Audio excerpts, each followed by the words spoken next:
Welcome to this last week in this series through the book of Psalms that we've titled Waiting for Daylight. And it's the pearl of the Psalms. If you've been with us in this season, we've been talking about what is God doing? Where is he on the dark nights of life?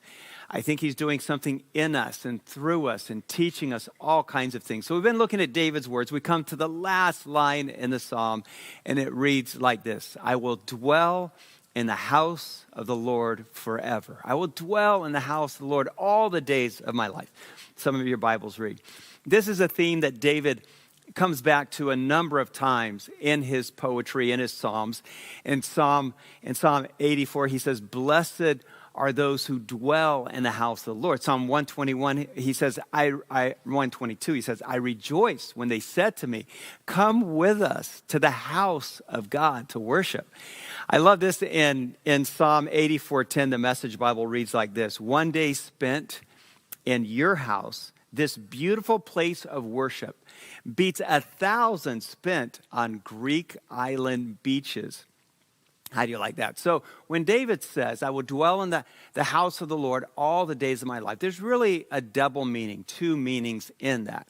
The first is clearly he's saying, I want to be with God's people in his place of worship, worshiping God. So those places of worship, the sacred spaces that he's referring to. And then he's, of course, saying, I want to forever be part of God's house, God's family. I want to be the son, the child, the child of God all the days of my life. For the Hebrew people, they always had sacred spaces, places where they came to worship God. It's not that they thought God wasn't in the other places, in a desert somewhere, or in their house, or in a room that you pray in. Of course God is there, but there are places that the Hebrew people wanted to come together to celebrate their common faith. They called them synagogues or temples. But David introduces us to this very unique and powerful language when he calls this place of worship the house of God. It's because of David's language that we call our worship space at the Grove what we do. We don't call our worship space, we don't call it a worship auditorium. We don't call it our worship center. We don't call it a sanctuary, or we don't even call it big church. We call it our worship house, just like David does. It's house language because we want this to be a place where when people enter into it, they feel like they have come home to God, come home to people who are with them. So when we decided to build this space, we wanted to make sure we got it right. We wanted to build the right kind of house, of worship house. We had been meeting in a sanctinasium. If you want names for worship places, our sanctinasium was a gym Monday through Saturday, but on Sunday, it was our worship place. It was a carpeted gym, and we were, for 4 services, jamming in like over 600 people a service, and so finally we decided to build a new space. And so I remember clearly taking this big manila yellow legal pad to Barnes & Noble and meeting with a couple of our pastors, and I sketched for them an idea that I had. And it was a stage in the middle of the room, and I put seating terraces all around it, and I was trying to describe in different levels. Paul Gunther, who grew up in Thailand, said, oh, it's like rice paddies. I said, well, kind of like rice paddies, but people are supposed to sit there. And finally, we landed on this language. We wanted to call them seating neighborhoods all around this stage in the middle of the room. Well, now we needed an architect because that's not me. And so I'd heard that there was an architect in the Phoenix area, in Scottsdale, who designed some churches, but he had a unique take on designing churches. He had a Frank Lloyd Wright kind of take. I was like, I need to meet this guy. And so I made an appointment with Jack DeBartolo. And when I first talked to him on the phone, he said, oh man, I'm recovering from jet lag. I just returned from Liberia. I thought, this must be a divine connection. Liberia is my home. Jack had taken his ASU students there to pro bono design and start construction on some schools back in the interior, back in the jungle for kids after the Civil War. So I told Jack about our dreams and our aspirations in this worship house and these seating neighborhoods. And he gave us the most stunning worship space.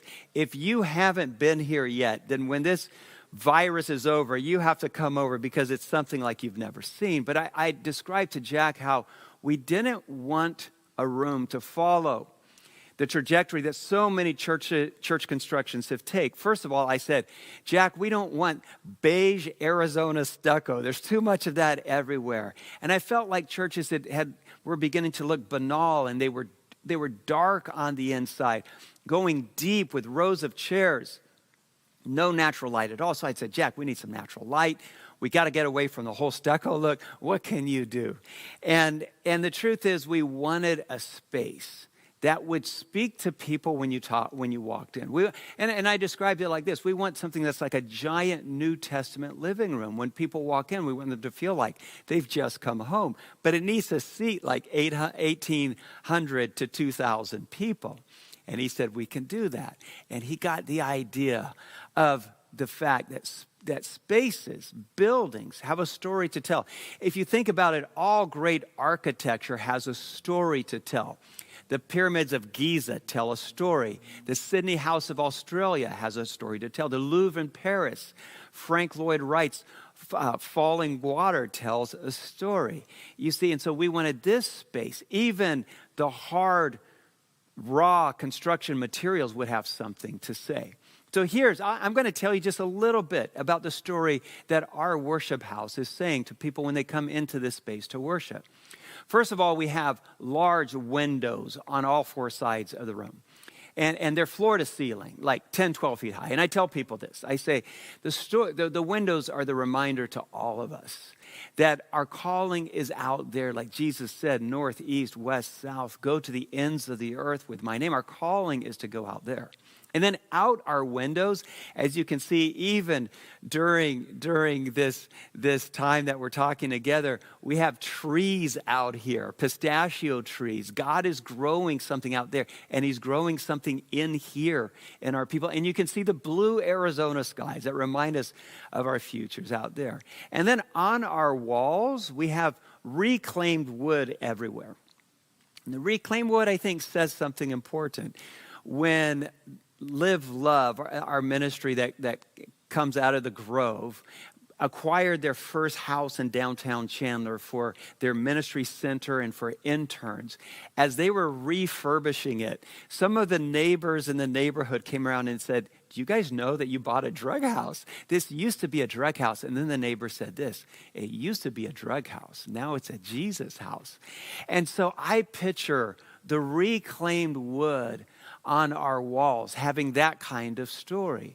That even buildings, I said, tell a story. That maybe this wood, who knows where it came from, but maybe it came from a house like the Live Love house in Chandler, where bad things were happening, but now it has a second chance to be in a worship house, a place of worship, a place of God. And it tells the story of our lives, doesn't it? Because all of us need a second chance. All of us have messed up and spiraled, and we get this chance to start again when we come into God's house to worship. I think we also the walls that have art on them tell a story. We have gallery after gallery around our worship house on the walls because we've always, from our inception, wanted to value artists, lift them up, and their art, because art is just another medium, another way to express our worship and our love and our heart for God. And so the art all over our campus and in our worship space, it's telling a story, and it's the story of our people who paint the art. Their stories are coming through the art. And then, like I said, we had seating neighborhoods, and these seating neighborhoods are scattered all over the room with an eclectic mix of furniture. And the neighborhoods do this.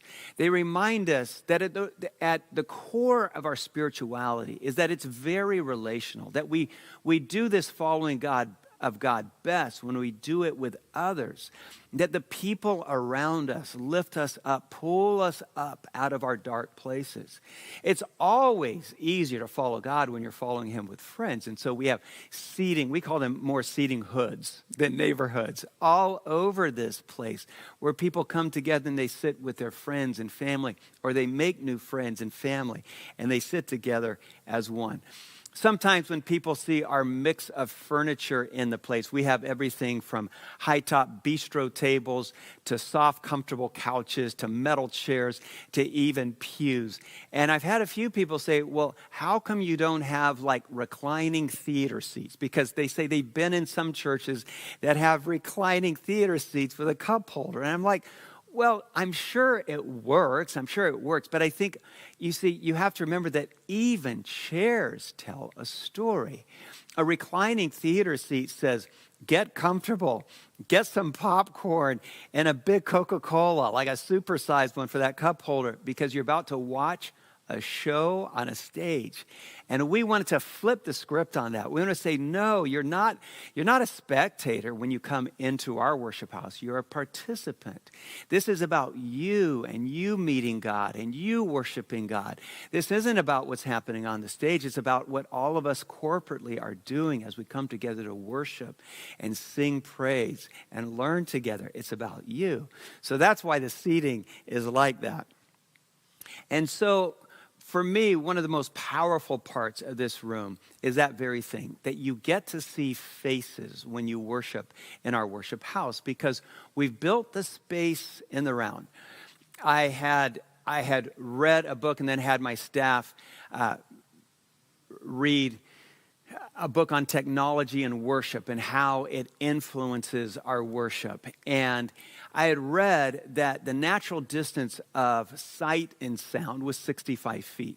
And so when we did the math, the only way you could fit 1,800 to 2,000 people in one room and keep them only 65 feet apart was to have seating neighborhoods all the way around the room.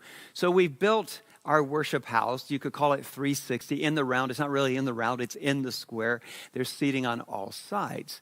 Because when people come in here to worship, one, you're not looking at a sea of back of heads. When you come in here and you worship, you're looking at people's faces. And there's natural light leaking in that lets you see the response in worship, the joy in singing, the power of prayer. You will see friends who you haven't seen forever, and I see people reconnecting every week as they come back together because they're seeing faces. When we were designing the space, and even when it was under construction, and people heard that we're building it in the round, they said, we've never seen a church like that before.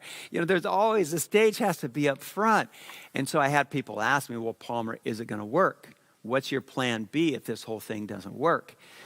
And I was like, well, there is no plan B. We just had to pray because we weren't going to use image magnification or iMag. We wanted to stay as authentic and text simple as possible. And the only places that we had seen work within the round was with iMag. But it does work. And God just somehow worked a miracle through what Jack DeBartolo designed, that we have this powerful worship experience here now. It's come out pretty much how I've pictured the New Testament church, how they sat around in a living room and they were close, they could see each other's faces and they sang in prayers together. When we sit together in the round, it reminds me of a prayer that St. Patrick wrote. I mentioned it a few weeks ago. A friend of Josh Haven's and mine, Leland, wrote lyrics to this St. Patrick's evening prayer. Leland said he was in a pub, and he said, with some of the guys from his band, and he said, when he said in the pub, he noticed that there were words written in large print all around the edge of the room. And it hit him. It was St. Patrick's evening prayer. Around this pub, it read, Christ before me, Christ behind me, Christ beside me, Christ on my right hand, Christ on my left hand, Christ be all around me. So he writes this stunning song, Christ be all around. And he's right. And so when you come into this worship space in the round, you realize that Christ is all around. You have these people who love God all around. That's why I love our worship in this space with seating on every side. I said we have this eclectic mix of furniture. The furniture in our worship house, the furniture tells a story. We have, for example, high-top bistro tables like this one that I have my iPad on right now. And the bistro tables encourage coffee drinking. We're a coffee drinking church. We say bring it on in. If you spill it, that's on us. Because coffee is a connecting drink. We tell stories, our story over coffee. We meet people. We learn names over coffee. So the bistro tables, the coffee tables, they tell that. And then we have like couches all over the place and soft, comfortable furniture. And that simply says, that furniture says, the couches say, shalom. If you've had a hard week, a tough day, maybe a bad experience at work, or things are going really hard at home, and then come and just worship in shalom. Find a soft, comfortable seat and let God use that. We also have pews even in here, these hard wooden pews, but they remind us that our worship tradition stretches back for generation and generations. This is following God, following Christ is not something brand new. We also have hard metal chairs and hard wooden chairs. And I said, seating has a message. Theater seats may say, lean back, you're a spectator. Hard metal chairs and wooden chairs make you sit up and pay attention. They also say, don't get too comfortable here. Because your place in this world is not, as good as a worship house, your place in this world is not meant to be here. God is sending you out there. So don't stay here too long.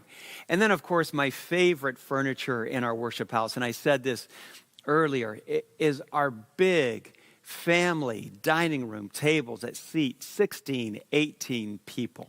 Because those tables and the chairs around them, they tell a story too. They say that all people who walk into this worship house sit together at the table of Christ as one. Sit at one table as one people, as one family.